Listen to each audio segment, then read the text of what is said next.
the Old Crow, back today to do a tactical perspective, and today we are doing it on number 134 in the series. I'm talking about the Iron Grenadiers B.A.T, Battle Armor Trooper.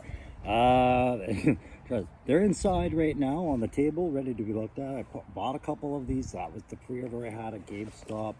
And I was expecting the Trooper, but the guy at GameStop misread the title, and so he just said, "Your Iron Grenadiers are in." And I was happy and surprised when I saw that it wasn't just the Iron Grenadiers, it was the Iron Grenadier B.A.T. And of course, Iron Grenadiers being a part of Destro's personal retinue of his own branch of his army there. These guys represent the elite of Destro's forces, very corrupt individuals, and of course, it's an absorbent amount of money he's putting on display here by including battle armor troopers into his army. Of course, androids, they gotta cost a lot of money, especially when you paint them out in gold bling. And I think this is a fine example of what we watch Destro become as he becomes more and more comfortable in his relationship with Cobra and starts giving himself more and more leeway and separates from their interests. And so I look at these guys kind of like a fine car being bought by somebody who's lost their mind with their ego, you know, a Kanye West or P. Diddy, or even other people we know in around closer to that. So I'm going to take number 134 inside. I'm going to put them down on the display table. I've got my other B.A.Ts out there. We'll just have a little talk about kit interchangeability and concepts and what they've done. And then that'll be it. We'll do our tactical perspective head to toe file card review and give them a play grade, tac grade, je ne sais quoi grade, and move on. But yeah, I wanted to get you guys caught up on that. And it's one of a few reviews because, of course, that wave of Hasbro has come in, and I know that a lot of guys are starting to see their Iron Grenadiers. Hopefully you'll see your Storm Shadows. I know some people have seen their Alpines. I have not seen that yet. But I've got a review for Road Pig on the way. I'm expecting the Iron Grenadiers on the way and all that other stuff. And of course, we got to talk about the Dragonfly, because I know a lot of you guys have gotten your notices that the Dragonflies are on their way. I have mentioned that there will be you guys know, if you watch my channel, I had a Dragonfly lined up. That has fallen through. I'm not going to get into it. I'm just going to leave it as that has fallen through. We'll see what we can do about recovering that, but we're going to leave it at that. But these are the reviews you're going to have coming soon, as well as more of the other reviews that I do here on the show called The Good, the Bad, the Ugly, where I focus on lines outside of G.I. Joe. And you've seen me do Delta 17 and Valaverse Action Force in that manner. I'm very close to finishing up the production of it, but you'll see me tackle Warhammer 40K's Cadian Army from Joy Toy using a good, bad, and ugly, guys. So if you like these kind of videos, go ahead, hit that like, share, subscribe. I'd really appreciate it. Definitely helps that channel out. Again, yeah, it's all about the algorithm, guys. I'm enjoying this channel, and I don't have a membership going, so it's all absolutely free right now. So please subscribe and leave comments. I've been enjoying a lot of the comments lately and feedback on the video, so thank you very much. All right, let's go inside and have a look at that Iron Grenadier B.A.T. All right, so here we have my Iron Grenadier B.A.Ts. They are number 134 in the line, as I said earlier, and they are relatively new to the G.I. Joe class, or not just classified, but G.I. Joe lore, in that the Iron Grenadiers back in the day didn't have a B.A.T action figure. So the file card I'll be reading today will be the original B.A.T file card, and I'm going to put that up there. It's a file provided by 3D Joes, as I usually draw on them, because here on the tactical perspective, as I've often said, that file card is kind of your Bible for these things, and you have to refer to it before you can say you understand what they're trying to do with the character. So the B.A.Ts are Cobra Android Troopers. B.A.Ts are the perfect Cobra troopers. They never question orders, complain about the chow, shirk duty, or surrender. They require no leave time, sick pay, or benefits of any kind, and they are cheap and easy to replace. On the other hand, B.A.Ts do not react very well to changes in the field conditions, nor do they discriminate between targets. They will shoot at anything that moves, be it friend, foe, or animal. They also have an unfortunate tendency to burst into flames when hit from behind. B.A.Ts are dangerous to everybody. They'll shoot, bayonet, or kick everything in sight, or anything in sight, pardon me. Cobra infantrymen don't like to be on the same battlefield with bats. When a Cobra unit is losing a battle, they would dispense bats in the midst of the firefight in order to evacuate the area easily. All right, so that's what the file card tells us about this. And so what I'm hearing is a description of a very cheap, affordable infantry substitute. And I have a hard time understanding how they could be affordable with what we are provided to see a bat with. We have a lot of tech here that amounts to a giant mechanical robot, which is an engineering feat, right? Targeting systems and everything, like as we see with the helmets, all these intricate tech. We know that the Iron Grenadiers are Destro's personal army and retinue, so these bats would be privately assembled. And here he is painting them gold, right? So I just don't buy the whole, they're affordable and you can throw them into the breach, but it is what it is. So these are our dispensable troopers to save the lives of the actual troopers. Okay, we got it. With the file card out of the way, we're going to have a little look-see at the box one last time right here. Yeah, I've got the background in the way. You got that. We've got the side art on there. Looks good, looks great. They want us to pay attention to the Iron Grenadier patch and his wrists, where you can interchange for other parts as you could with other bats. And there's a lot of parts provided today. And of course, they really want you to troop build. They show you that and they celebrate it by showing the dawn of a new age in the background. The sun's coming up and the searchlights are up and here come the bats, right? The Iron Grenadiers have arrived, ladies and gentlemen. 134 in this series, good to go on the box. You don't need to see that legal stuff and you don't need to hear me opening it. Okay, so let's have a look here. What you're getting here is a very well-equipped kit. You get 2 head options, you get 2 breastplate options, you get a sidearm, and you get multiple bat feature options. What did we say it was? 4 extra parts, including the detachable hands and the backpack. The 2 interchangeable chest pieces are just as what you would expect with a bat, one in good condition and one in complete disrepair from combat. The backpack, everything functions. This is just a bat, guys. I don't need to keep describing it like it's brand new.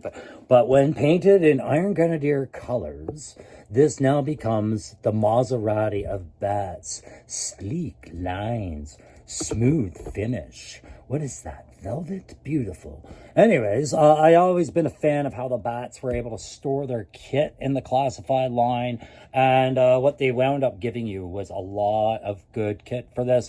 I found that with what I'd seen from my Arctic bats, you know, I've got them back there. I saw that there was no real urgency for Hasbro to go, yeah, let's just keep piling every piece of kit into the bats. They always seem to want to introduce something new and then exclude other things is what I was trying to see. And I can't say always, because guys, I don't really collect bats. I was never really a fan of the concept, as you've heard from me saying, kind of joking about this disposable trooper. But I love the look and feel of these characters. And definitely the intercompatibility of their parts and swappability is something that I do enjoy with them. And having multiple pieces of the combat equipment provided with these was a good call. I don't see any piece that we haven't seen before with bats. I just see the best of the pieces provided and a new technique with the chest plate, which is something I'd already seen once, because somebody had sent me a 3D printed piece of it. We'll just stop spinning that and stand these guys up. And I'm talking about transparent parts. Our friend Digital Diarrhea long ago rewarded me for giving him a prize, and included this and something he had sent me. And this is, of course, what their approach is with the transparent chest pieces. But what you can't really tell from here is that the damage effect, it's still there, but of course, because they're transparent, you know, it won't be as noticeable. But I do like the paints and everything involved in this character. So I'm going to show you the head to toe pieces and we're going to go from there. All right, so getting into that head-to-toe inspection of this buck and the figure and what I think of it, we're going to start with our technical head, which we'd seen before with our Arctic bats, which was new to the line then when the Arctic bats came out. And since then, I think the consensus is this is one of the best bat heads anybody could have come up with. And I have, you know, very liberally swapped heads back and forth between my Crimson Bat and my Arctic Bats. The only two bats types I own. With these ones painted gold, they'll have some limited capability, but they'll probably go very well with the original bats. Uptight, there we go. We'll get a better, pardon my fumble hands. There we go. So we've got that red sensor dot there, and we've got that little star pattern around it. It does look like if you were to flip this up, it'd just be all circuitry, something circa Terminator there. We've got good paint adds there. They've put gold in some very smart little places just to break it up the shape, because you could have way too much black and not enough gold, and the whole balance of the character wouldn't work out. You know, it would just, the symmetry of it all just wouldn't feel right, right? So the way they've broken up this gold with even just a simple dot of red, I think is beautiful, for lack of a better term. It's definitely one of my favorite parts about the bat helmet, and I think this is probably the best presentation I've seen of it. I like this actually better than the Arctic one, and the Arctic one I like it for being humble. For this one, I like it for being like a Lexus of the bats, right? And then of course our other head is the traditional bat head, which has on this one a very nice sheen over that red. It's not flat or dull. It's got a bit of a, I wouldn't even say a gloss. It's like a semi-gloss, slightly different. I wouldn't say feel or contrast from the black, but it really offsets well, and a little bit of gray broken up into those vents.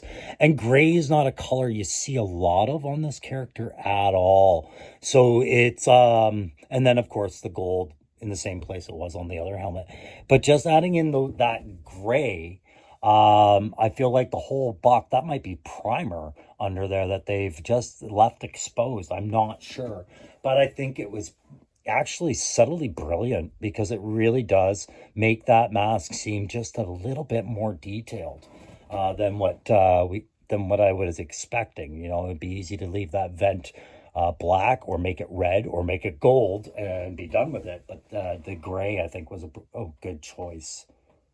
So now moving down that neckline, you can see the pistons and the hydraulics and the supporting coupling, whatever, hose-like feature of his neck. The articulation on this, limited, but not too limited. It's actually pretty good. Definitely for the down and sides, but the head tilt upwards is you know, he can't crank that neck, but you get that in combination with a bit of torso bend because of the older design box. You get a good look up on that. So nothing wrong there. Bit of red paint app on the shoulders to break up that black and denote that, you know, he could be having equipment clipped on there, such as his backpack, and clipped on there, such as his backpack. And then we've got that, you know, strapped down to support grenades. But most importantly, we have that red metallic paint and that gold metallic paint now at work with a bit of black on that chest feature. And that's what this version of the Bat's tech is going to look like. You know, it's we offset that from, we'll use the Arctic Bat right here. I'm going to knock my pose over. That's all right. We'll just keep rolling, guys. I'm not going to edit that out. So we've seen that before with how they did the Arctic Bats, you know, and the bright, brilliant blues. So this red, I think it was a good call. Anyways, but you're going to have to get used to seeing it, because the torso pieces, unlike what we'd seen in other bats, now we are going with the transparencies.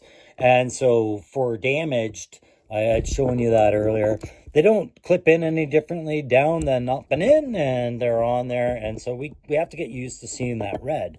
So I'm not sure how I feel about that particular torso piece, the clear version of it. I don't feel I like it as a choice for this. I feel they should have gone with a gold or a red or a black. You know, what they'd done in the past should have been included in here, but you don't get it. You get the transparent, either damaged or or undamaged, right? So right now, you know, just for the fun of doing it, guys, we're gonna just quickly, let's see what that red one looks like that our good friend Digital Diarrhea sent us. And look at that. Doesn't that look sharp now? There we go. We'll put him in the background like that. And yeah, unfortunately that's not included with the set, but guys, that's just showing you, you know, what we already know. You go to other people with imaginations and 3D printers and access to files and things like that, and this Joe line just keeps getting better and better, right? So if not, then why is there a Gridiron? Why is there Arsenal Pew Pew? Why does Top Fun Retro Toys have such amazing weapons? It's because of lines like these. Anyways, going down, they did want you to see that shoulder. We'll use this one now as our demo buck because it's the one you're going to get, right?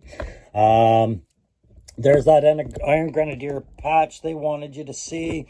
We'll just test that butterfly out. Yeah, if you have, you know, this one's far more flexible. It reminds me more of my Crimson one than what I was getting with the Arctic one, just because of the amount of add-on kit. There's no shoulder flashes getting in the way. There's no huge honking hip holsters, although his holster is attached to the belt. The obstructions are few, right? So he has good flexibility, posability. I probably should have taken a hairdryer to the other one. His knees were a bit stiff, but nothing too problematic there. And you did see me have him in a crouch pose when we got there. Not that I think bats have any reason to crouch, but there you go. So that's the shoulders on that one. No markings on the other. I just showed you the waistline, the back, you know, and you can see the texture of the materials. Like, it's not like what's the word? It's not like these guys are just walking metal. They put clothes on these guys. So again, there's more money going down the tube. Why are you clothing your robots? Why? Okay, so the legs, we do have knee pads on here. These are very reusable legs for so much else in the line. But again, why? Why are we having knee pads on a droid? Does he complain about arthritis? You know, do robots dream? And do they dream about their healthcare plans? I don't think so. So we'll just keep him crouched over. Ignore that little nuance and move on. Let's talk more about the arms now. All right, so here we have our Iron Grenadier bat holding his sidearm. We'll have a look at that really quick because we are talking about arms. Just a gold-plated pistol with the laser designator sight. Nothing I don't think we've seen in other colors. We haven't seen in other colors in the line. No big problem. We'll put that back in his holster. It's the only gun he comes with because the rest of him is a weapon. He's a living weapon. Terminator, right? So let's pop off. You can see this is the one case in a classified line where you're saying, yeah, look at those pinless elbows.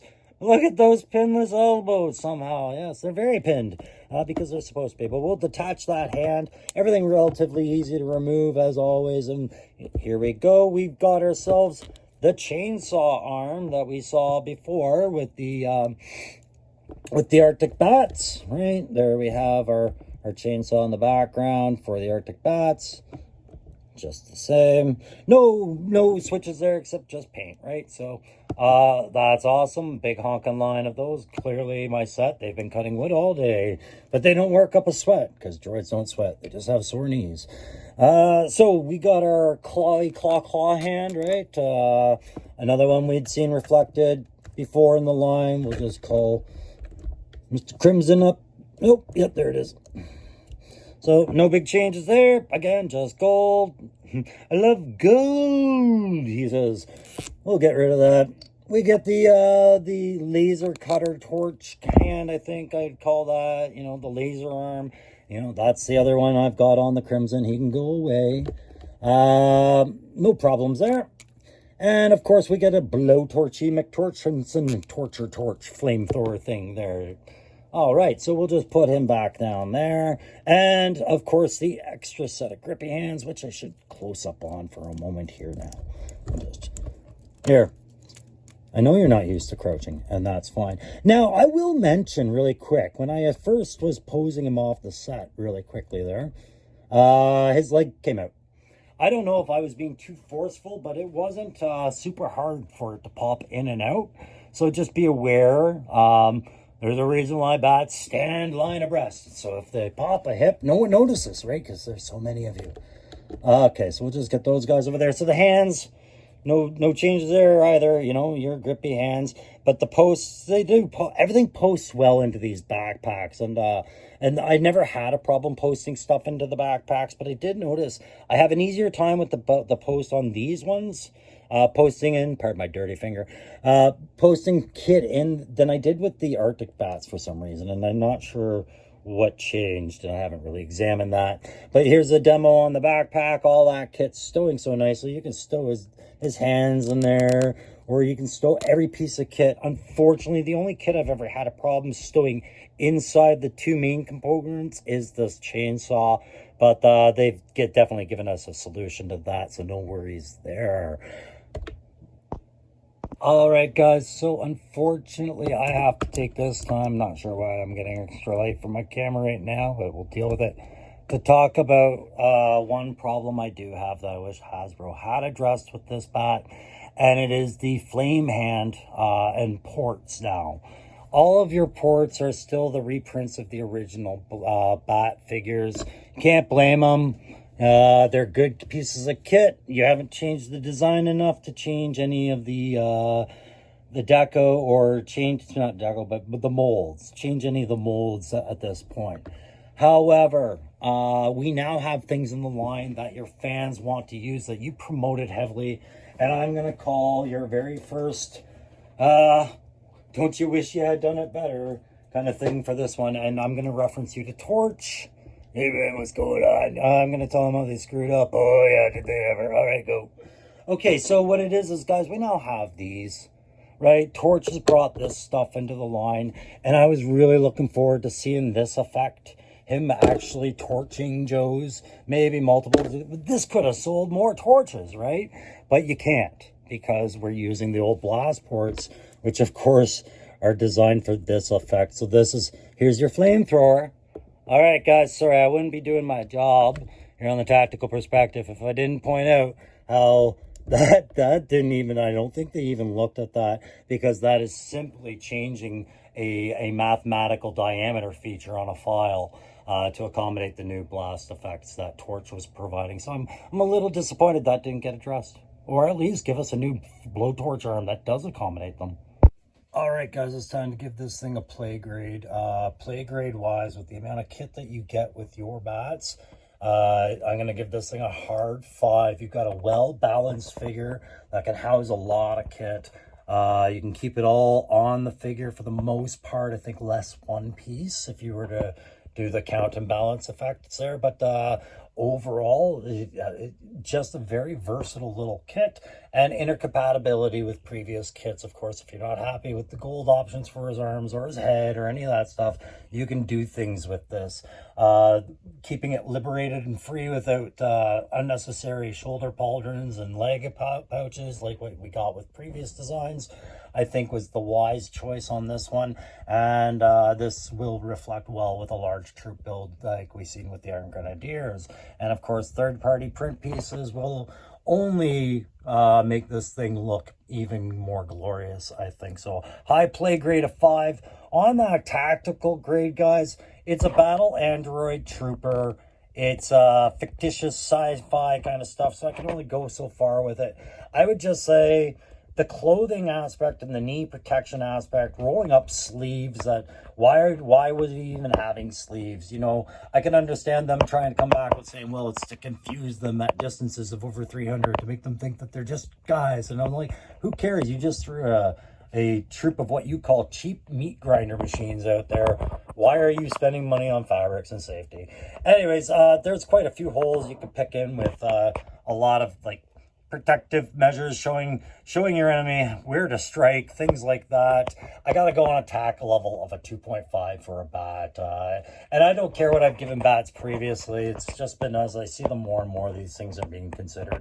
On the je ne sais quoi factor, I'm going with a 4 on this one. What you're seeing with this kit is a lot of really great paint. some really good design work from the creative team to balance those colors out so well. Like I said, it would be easy to cluster up paint in certain areas unnecessarily. Remembering you don't have a bat in the Iron Grenadiers to refer to from the old 80s and 90s era Joe. So I think they've done a stellar job with that. I do just wish there had been either another bat attachment or like still introduced besides the transparent version of what we've had. But I understand why they didn't. They did a lot of good work with the deco and all this other stuff. But again, not updating those blast effect ports has put a limit on this character. That shouldn't be there anymore, since they've gone to the very expensive and laborious process of creating flamethrower effects. I feel any flamethrower attachments here should have had those blast effect ports changed. Anyways, guys, that's not a bad grade at all for a tactical perspective on number, what was it, 134 of the line. Thank you very much for standing by and keeping me company while I explore these characters and give you my thoughts and feelings on them.